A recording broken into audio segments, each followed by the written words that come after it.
ഓം ശ്രീ സായി ഓം ശ്രീ സായിരാം.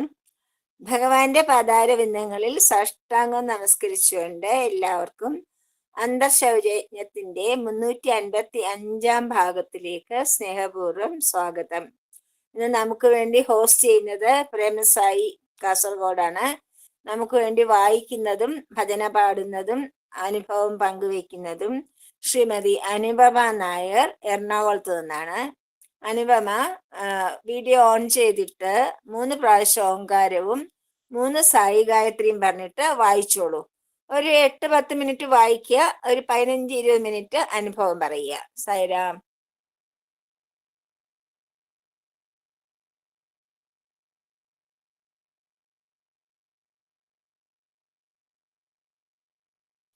സായിരാം. അനുപമ കേട്ടോ ഞാൻ പറഞ്ഞത്? സായിരാം ടീച്ചർ. സായിരാം. സായിരാം. സായിരാം ടീച്ചർ. അനുപമ ഓങ്കാരവും സായി ഗായത്രിയും പറഞ്ഞിട്ട് വായിച്ചു തുടങ്ങിക്കോളൂ.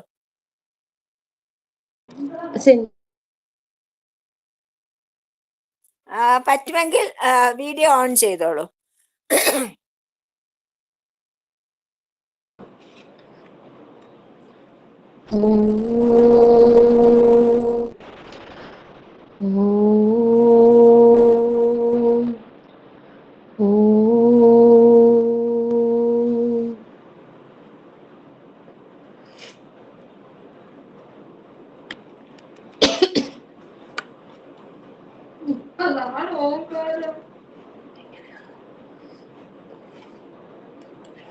മൂന്ന് ഓങ്കാരം പറയണം, 3 സായി ഗായത്രി പറയണം, എന്നിട്ട് വായിച്ചു തുടങ്ങും.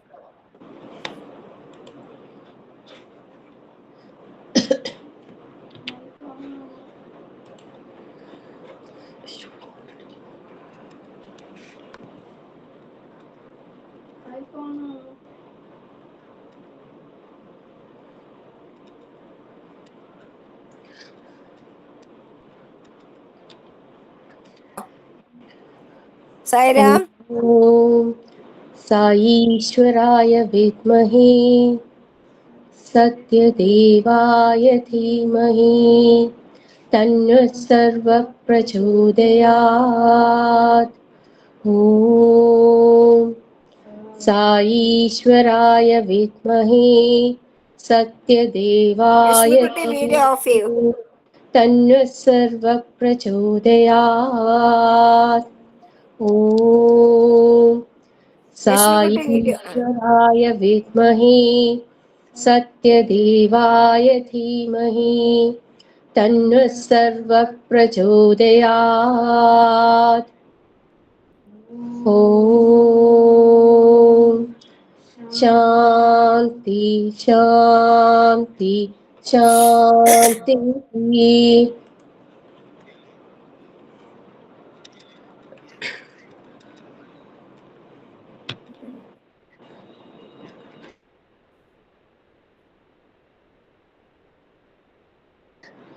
മാം,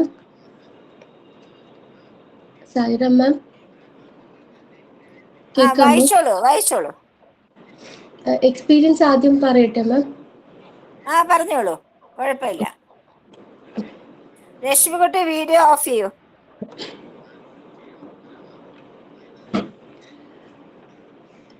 ഞാനിത് 2 ഭാഗമായിട്ടാണ് പറയുന്നത്. പഠനത്തിൻ്റെയും സേവനത്തിൻ്റെയും ഒരു ദിവ്യയാത്ര. കുഞ്ഞുനാൾ തൊട്ടേ എനിക്ക് ഭഗവത്ഗീത പഠിക്കണം എന്നൊരാഗ്രഹമായിരുന്നു. പിന്നീട് അത് നാരായണീയവും വേദവും പഠിക്കണം എന്ന് തോന്നി.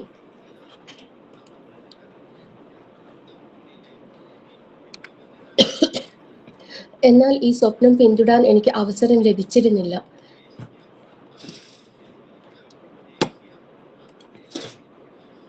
എൻ്റെ മകൾ ജനിച്ചപ്പോൾ അവൾക്കും ഇതേ ഗ്രന്ഥങ്ങൾ പഠിപ്പിച്ചു കൊടുക്കണം എന്നൊരാഗ്രഹം വീണ്ടും എൻ്റെ ഉള്ളിൽ ജ്വലിച്ചു.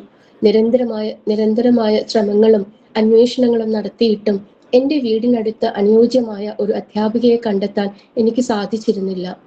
ഒരു ദിവസം അടുത്തുള്ള അമ്പലത്തിൽ പോയപ്പോൾ ക്ലാസ്സുകളെക്കുറിച്ച് തിരുമേനിയോട് ചോദിക്കാൻ എനിക്ക് തോന്നി. അദ്ദേഹം എന്നെ ഒരു നല്ല സ്ത്രീ പരിചയപ്പെടുത്തി.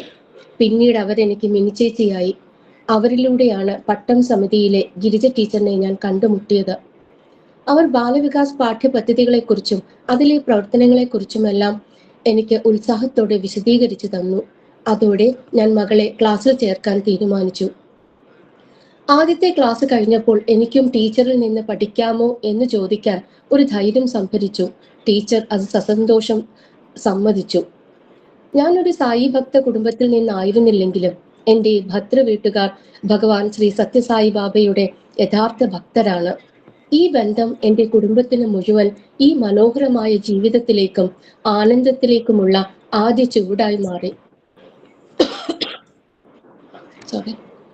ഭഗവാന്റെ ഉപദേശങ്ങൾ കേട്ടപ്പോൾ ആവശ്യമുള്ളവർക്ക് സേവനം ചെയ്യാനുള്ള തീവ്രമായ ആഗ്രഹം എന്നിൽ വളർന്നു.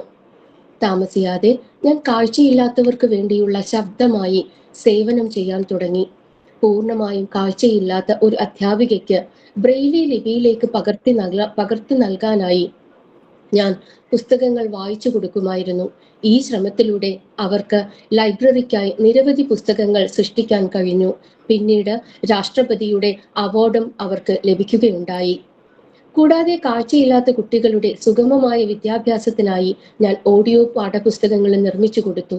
നിഷ്കളങ്കരായ ഈ വിദ്യാർത്ഥികളെ സഹായിക്കാൻ എനിക്ക് വഴി കാണിച്ചു തന്നതിന് ഭഗവാനോട് ഞാൻ എന്നെന്നും കടപ്പെട്ടിരിക്കുന്നു.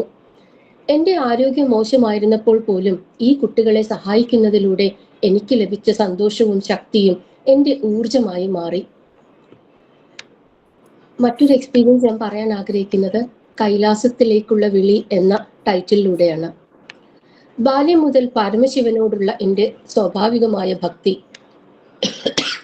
ഭഗവാൻ പറയുന്നത് പോലെ നമ്മളിലുള്ള ദിവ്യമായ പ്രചോദനം എന്നെ നിരന്തരം അവിടത്തേക്ക് ആകർഷിച്ചു. പരമശിവനും ഭഗവാനും ഒന്നു തന്നെയാണെന്ന് എനിക്ക് തോന്നി. ഈ തിരിച്ചറിവ് കൈലാസ പരിക്രമം ചെയ്യാൻ എന്നെ പ്രേരിപ്പിച്ചു. എനിക്ക് ഗുരുതരമായ ഡിസ്ക് പ്രശ്നമുണ്ടായിരുന്നിട്ടും ഈ തീർത്ഥാടനത്തിനുള്ള എൻ്റെ ദാഹം ഒട്ടും കുറഞ്ഞിരുന്നില്ല. 40ാമത്തെ വയസ്സിൽ ഒരു സംശയം എന്നിൽ ഉടലെടുത്തു. എൻ്റെ പിതാക്കൾക്ക് പ്രായമായി വരുന്നു. മകൾക്ക് 10 വയസ്സ് തികയാൻ പോകുന്നു. എൻ്റെ അഭാവത്തിൽ അവളെ എൻ്റെ മാതാപിതാക്കളുടെ അടുത്തല്ലാതെ മറ്റാരുടെ അടുത്ത് നിർത്തുന്നതും ശരിയല്ല എന്നെനിക്ക് തോന്നി. പക്ഷേ ഭഗവാൻ എനിക്ക് വ്യക്തമായ വഴി കാണിച്ചു തന്നു. പരിക്രമം ഇപ്പോൾ ചെയ്യുന്നത് തന്നെയാണ് അനിവാര്യം.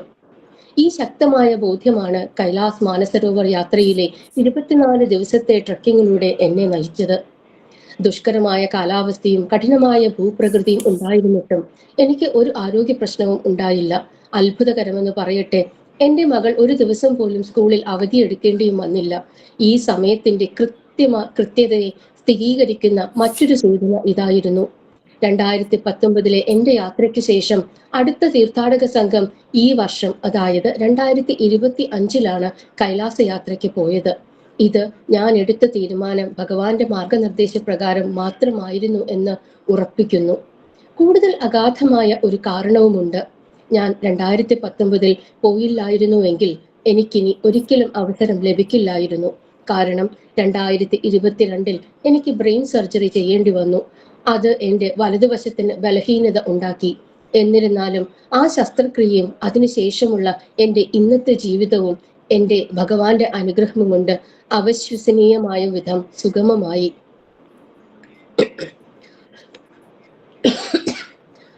അവിടുന്ന് തിരഞ്ഞെടുക്കുന്നു, അവിടുന്ന് തീരുമാനിക്കുന്നു, അവിടുന്ന് നമ്മെ കൊണ്ട് പ്രവർത്തിപ്പിക്കുന്നു. നമ്മൾ അവിടുത്തെ പാതയിൽ നിലകൊള്ളുക മാത്രം ചെയ്യുക. എൻ്റെ വാക്കുകൾ ഭഗവാന്റെ പാദങ്ങളിൽ സമർപ്പിക്കുന്നു. Very nice Anupama, very good. നീ വായിച്ചോളൂ, കുറച്ച് വായിച്ചാൽ മതി, ചുമയുണ്ടല്ലോ, കുറച്ച് വായിച്ചാൽ മതി കേട്ടോ. Okay ma'am, 1 second.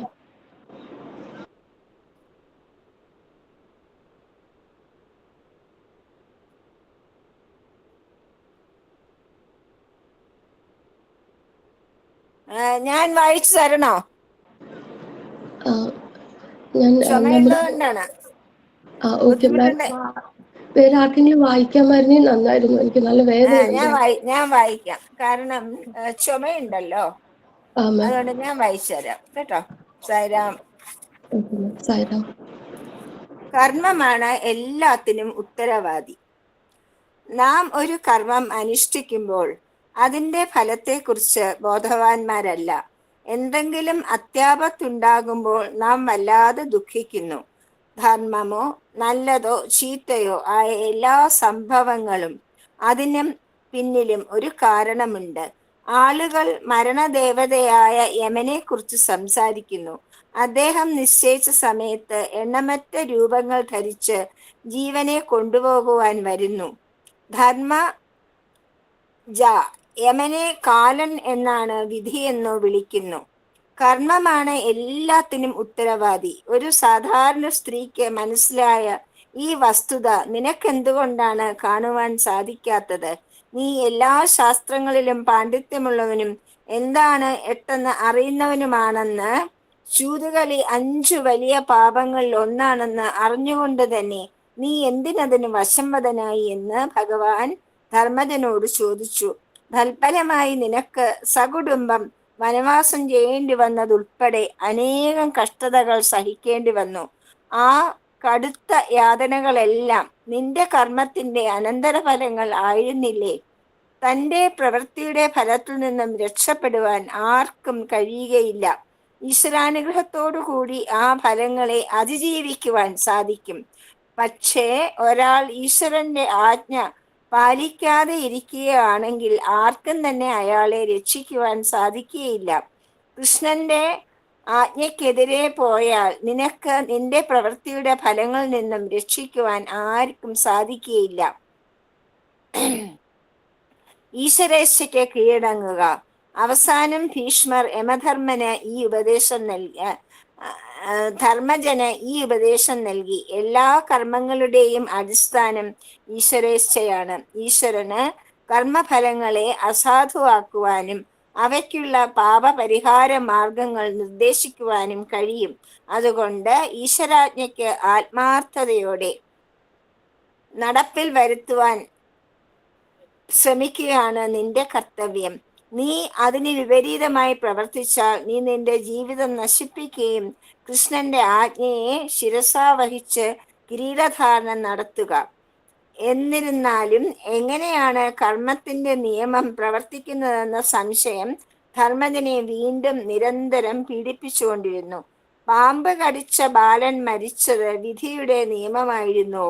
ഓരോ പ്രവൃത്തിയുടെയും ഫലം ഓരോ വ്യക്തിയുടെയും അർഹതയ്ക്കനുസരിച്ച് ഏത് രൂപത്തിലും ഏതവസരത്തിലും ഏത് വഴിയിലും ഈശ്വരൻ നൽകുന്നുവെന്ന് ഭീഷ്മർ ധർമ്മജന് ഉറപ്പ് നൽകി. എല്ലാ ഫലങ്ങളും കർമ്മങ്ങൾക്കനുസരിച്ച് തന്നെയാണ് ഉണ്ടാകുന്നത്. ദുഷ്ടരായ കൗരവന്മാർ സദാചാരത്തിന്റെയും നീതിയുടെയും തത്വങ്ങൾ അറിയാമായിരുന്നിട്ടും മഹാനുഭാവന്മാരായ പാണ്ഡവന്മാർക്ക് അനവധി ദുരിതങ്ങളും കഷ്ടപ്പാടുകളും നൽകി. തൽഫലമായി ഒടുവിൽ അവരുടെ വംശം തന്നെ പൂർണ്ണമായും നശിപ്പിക്കപ്പെട്ടു. ഈശ്വരൻ അവരുടെ ഭാഗത്ത് ആയിരുന്നതുകൊണ്ടാണ് പാണ്ഡവന്മാർ വിജയികളായത്. അതുകൊണ്ട് അവരുടെ വിജയത്തിന്റെ മുഹൂർത്തത്തിൽ കൃഷ്ണന്റെ ഉപദേശം നിരാകരിക്കാതിരിക്കുവാൻ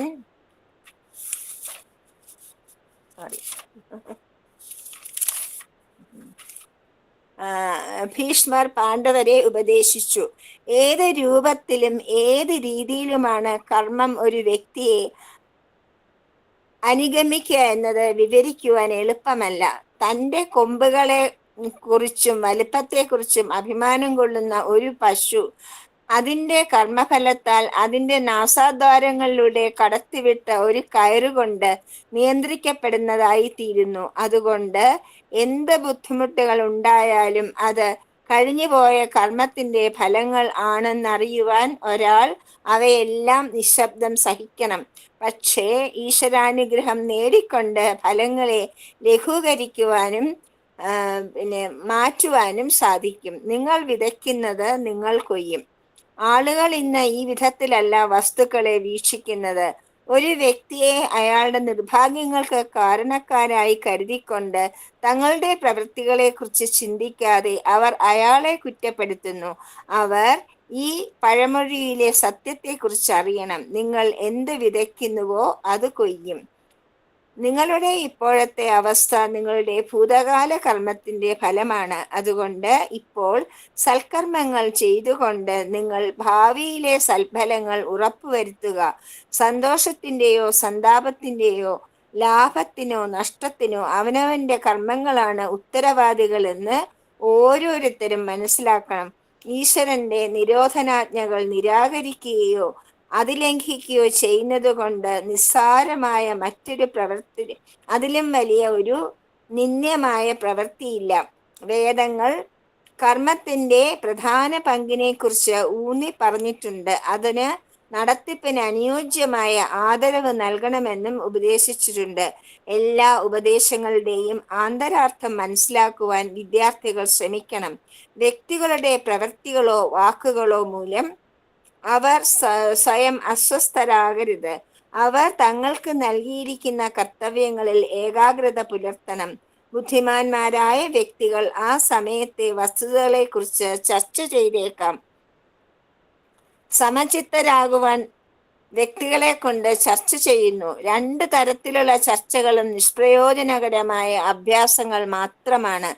ഒരു കാരണവുമില്ലാതെ ഒന്നും തന്നെ സംഭവിക്കുവാൻ പറ്റില്ല എന്നും ഓരോ ഫലവും ഒരു പ്രത്യേക കർമ്മത്തിന്റെ അനന്തര ഫലമാണെന്നും ആണ് നിങ്ങൾ മനസ്സിലാക്കേണ്ടത്. ഒരിക്കൽ കാരണം മനസ്സിലായി കഴിഞ്ഞാൽ ആ ബോധത്തോടു കൂടി വേണം പ്രവൃത്തികളെ ഒഴിവാക്കുകയോ പ്രയോജനകരമായ ഫലങ്ങൾ നൽകുന്ന കർമ്മങ്ങൾ അനുഷ്ഠിക്കുകയോ ചെയ്യേണ്ടത്.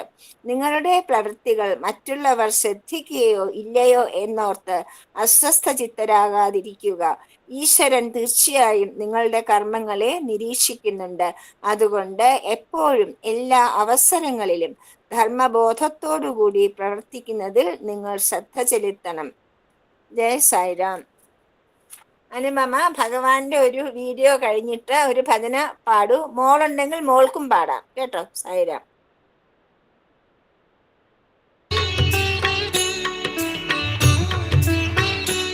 మనస్సునందున్నటువంటి మాలిన్యాన్ని, అంతఃకరణకు పట్టినటువంటి యొక్క మాలిన్యాన్ని మనము నిర్మూలము గావించుకోవాలంటే సత్కర్మలు, సద్బుద్ధి, సదాలోచన, సచ్చింతన చేత, సత్కర్మల చేత దీనిని పరిశుద్ధం చేసుకోవచ్చు. If you want to remove the dirt which has accumulated on your mind and antakarana, through good deeds, good thoughts, good words, good action, you can remove them and purify your own. కనుకనే నీవు చెడ్డను చూడొద్దు, మంచిని చూడు అన్నారు. Do not see చెడ్డను వినొద్దు, మంచిని విను అన్నారు. Do not hear bad things, hear good things only. ఈ విధమైనటువంటి యొక్క భావాలు మనము మొట్టమొదట అభివృద్ధి పరచుకోవాలి. Develop such sacred feelings. చిత్తశుద్ధికి కావాల్సినటువంటి యొక్క మ్యాటర్ ఒక్కటే ఉంటుండాలి. There is only one thing which is important for See no purity. evil, see what is good. Hear no evil, hear what is good. Think no evil, think what is good. Talk no evil, talk what is good. Do no evil, do what is good. ఇదే పంచభూతములు, పంచప్రాణములు, పంచేంద్రియముల యొక్క ప్రసాదములు. ఈ ప్రసాదాన్ని మనము అభివృద్ధి పరచుకుంటే మన చిత్తశుద్ధి కలుగుతుంది, జ్ఞాన సిద్ధి కూడాను లభిస్తుంది, దివ్యమైనటువంటి యొక్క ఆనందాన్ని అనుభవించగలము. By this particular process, you can purify your heart and you can also enjoy the bliss of wisdom and make your lives worthy and happy. Anupama ഒരു ഭജന പാടിക്കോളൂ കേട്ടോ. മോൾക്കും പാടാം ഒരു ഭജന.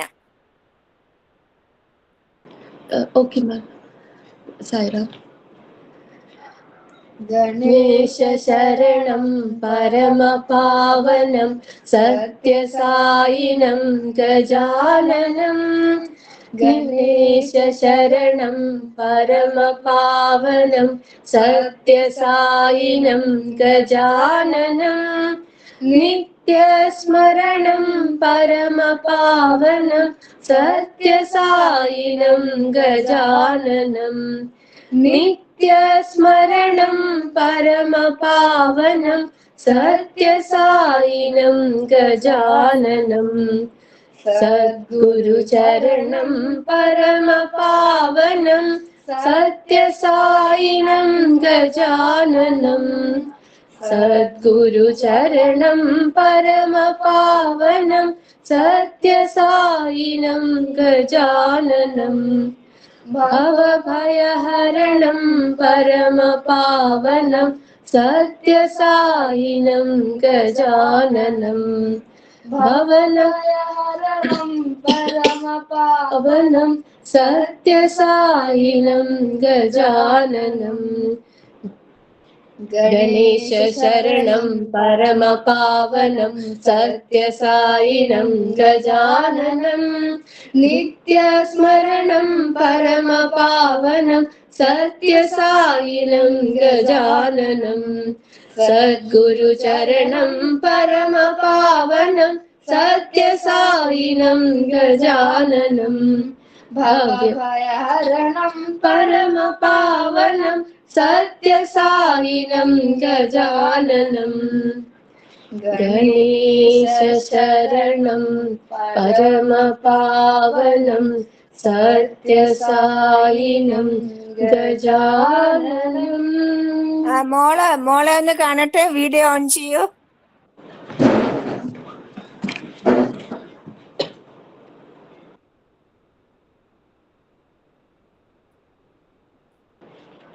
മോളിക്കുട്ടി ഒരു പാട്ടും കൂടെ പാടിക്കാം.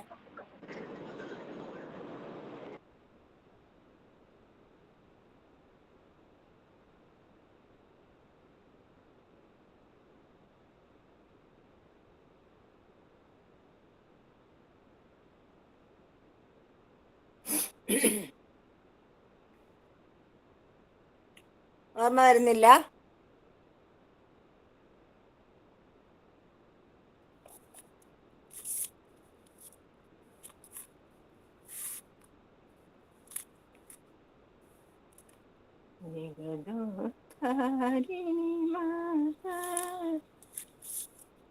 മഹിഷാസുരമർദിനി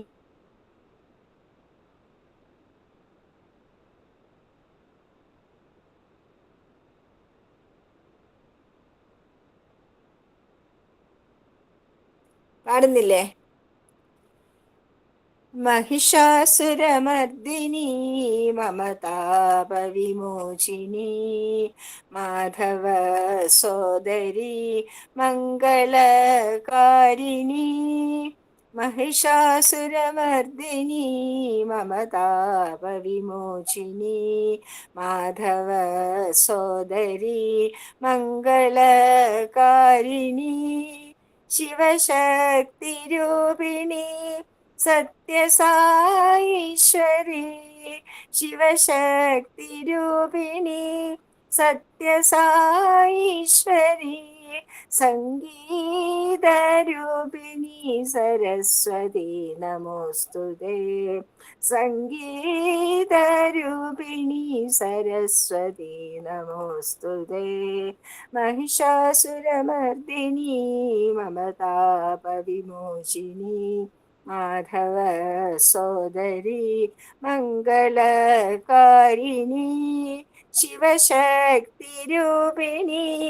सत्यसाईश्वरी संगीतरूपिणी सरस्वती नमोस्तुते संगीतरूपिणी सरस्वती नमोस्तुते महिषासुरमर्दिनी മമതാപവിമോചിനി. ഇനി അനുപമയോട് ഞാനൊരു കാര്യം പറയട്ടെ. അനുപമ പറഞ്ഞ ടീച്ചർ ഗിരിജയല്ലേ? രാഷ്ട്രപതിയുടെ ബെസ്റ്റ് ടീച്ചർ അവാർഡൊക്കെ വാങ്ങിച്ച ഗിരിജ അല്ലേ? ബ്ലൈൻഡ് സ്കൂളിലെ ടീച്ചറാണ്. ഗിരിജ പഠിക്കുന്ന കാലത്ത് ഞാനാണ് പഠിപ്പിച്ചിട്ടുള്ളത്. നല്ല സ്റ്റുഡന്റ് ആയിരുന്നു അവൾ. കോളേജിൽ പഠിക്കുമ്പോ കൃത്യമായിട്ട് ഞാൻ ബ്ലൈൻഡ് സ്കൂൾ 20 വർഷം ഞാൻ പിന്നെ അവരെ കുട്ടികൾക്ക് സേവനം ചെയ്ത ആളാണ് ബ്ലൈൻഡ് സ്കൂളില്. ബ്ലൈൻഡ് സ്കൂള് വളരെ ഒരു മോശ അവസ്ഥയിലായിരുന്നു ഞാൻ ചെല്ലുമ്പോ 91. പിന്നെ രാജേന്ദ്രൻ സാർ വന്ന ശേഷമാണ് ഈ പുതിയ ഹോസ്റ്റലും.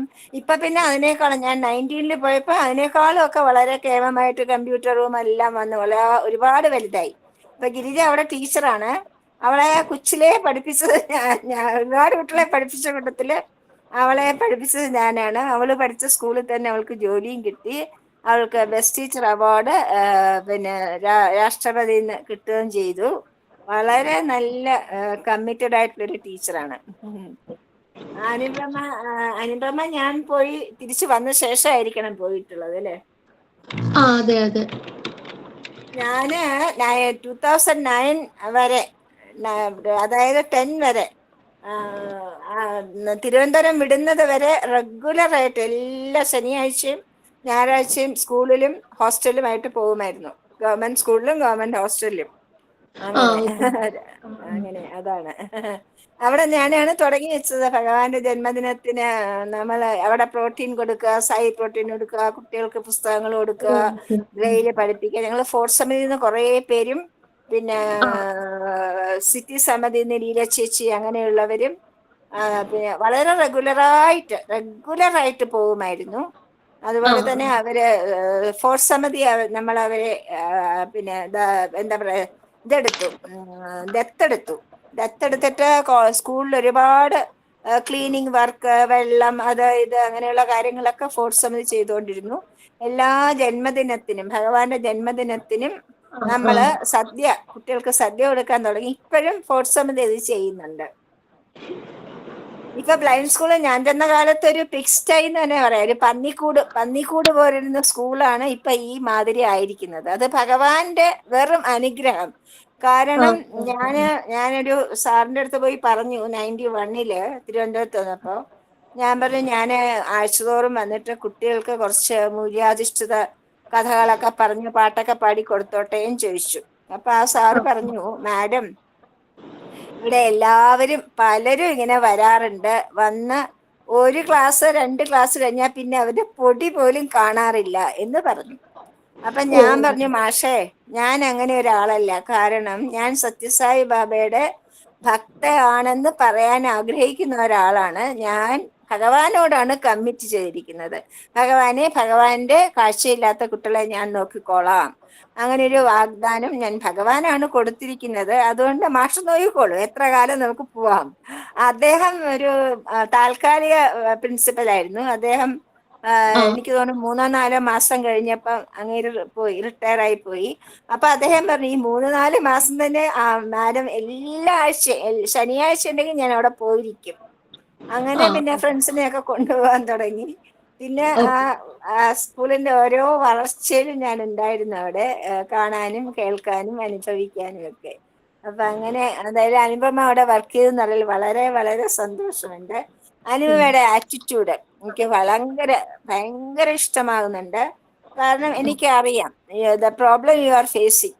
അത് വെച്ച് നോക്കുമ്പം ശരിക്ക് ഭഗവാന്റെ ഭക്തയാണ് അനുപമ. സായിരാം. മോള് 3rd ഗ്രൂപ്പ് പാസ്സായി, അത് എനിക്കറിയാം.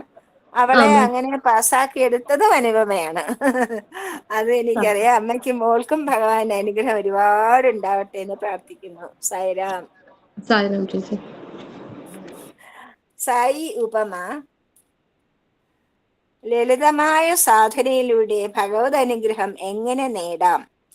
ഭൗതിക ജ്ഞാനം മാത്രം നേടിയ ഒരാൾക്ക് എങ്ങനെ ആത്മനെക്കുറിച്ച് ബോധമുണ്ടാകും?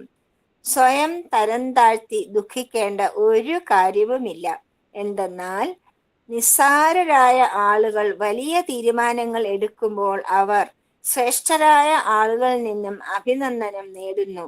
സേതുബന്ധനത്തിന് സഹായിക്കുവാൻ തുനിഞ്ഞ ഒരു അണ്ണാറക്കണ്ണനെ ശ്രീരാമന്റെ അനുഗ്രഹം ലഭിച്ചപ്പോൾ തന്റെ സേവനം തീരെ തുച്ഛമാണെന്ന് അതിന് നന്നായിട്ട് അറിയാമായിരുന്നു. എങ്കിലും അതിന്റെ ആത്മസമർപ്പണം, ഈശ്വരാനുഗ്രഹം നേടിക്കൊടുക്കുവാനുള്ള ആഗ്രഹം, അത് തന്നെയാണ് അതിന് ഭഗവാന്റെ അനുഗ്രഹം നേടിക്കൊടുത്തത്.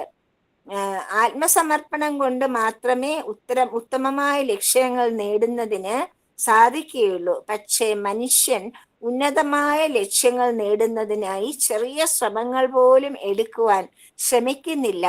അവർ ചെയ്യുന്ന ഭജനയും ആരാധനയും ധ്യാനവുമെല്ലാം വെറും ബാഹ്യമായ അഭിനയങ്ങൾ മാത്രമാണ്. മനുഷ്യന് അവയെ ആത്മാർത്ഥതയിലേക്ക് ഉയർത്തുവാൻ കഴിയുന്നില്ല. ആ അഭ്യാസങ്ങളിൽ മനസ്സിൽ നിന്നുണ്ടാകുന്നതെന്നോ ചലിപ്പിക്കുന്നതോ അല്ല. അവ ദിവ്യമായ തലത്തിലേക്ക് ഉയരുന്നില്ല. ചാറ്റൽ മഴ കൊണ്ട് ഒരു തടാകം നിറയുമോ?